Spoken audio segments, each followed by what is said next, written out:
ভেঙে পড়ে আছে সেতু। শুষ্ক মৌসুমে পানি কমে যাওয়ায় পাশের সরু মেঠো পথ দিয়ে চলাচল করছেন স্থানীয়রা, তবে বন্ধ যান চলাচল। 2019 সালের বন্যায় জামালপুরের বকশীগঞ্জের গোপালপুর বাজার গাজীরপাড়া সড়কের টাকিমারি খালের সেতুটি ভেঙে যায়। এতে বগারচর ইউনিয়নের অন্তত 10 গ্রামের বাসিন্দাদের ব্যাহত হচ্ছে চলাচল। যানবাহন নিয়ে বিকল্প সড়কে ঘুরতে হচ্ছে অন্তত 10 কিলোমিটার এলাকা। এতে বেড়েছে ভোগান্তি। এই ব্রিজটা ভাঙছে 2019 সালে, এরপরে কোনো কাজ কাম হয়নি।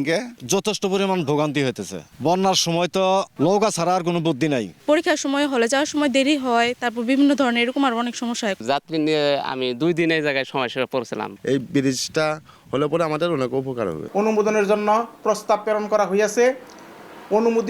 অনুমোদন হইলে আমরা কাজটি শুরু করব। আর নতুন সেতু নির্মাণে মন্ত্রণালয়ে প্রস্তাব পাঠানোর কথা জানায় এলজিইডি। সেতুর পুনর্নির্মাণ করা সম্ভব এই বিষয়গুলো আমি বিস্তারিত খোঁজ নিয়ে আমি সর্বাত্মকভাবে চেষ্টা করব যাতে মানুষের দুর্ভোগ লাঘবের জন্য যত দ্রুত সম্ভব এই সেতু নির্মাণ করা যায় সে বিষয়ে আমরা সচেষ্ট হওয়ার চেষ্টা করব। এলজিইডির তথ্য মতে নতুন সেতু নির্মাণে ব্যয় হবে প্রায় 8 কোটি টাকা। সময় সংবাদ, জামালপুর।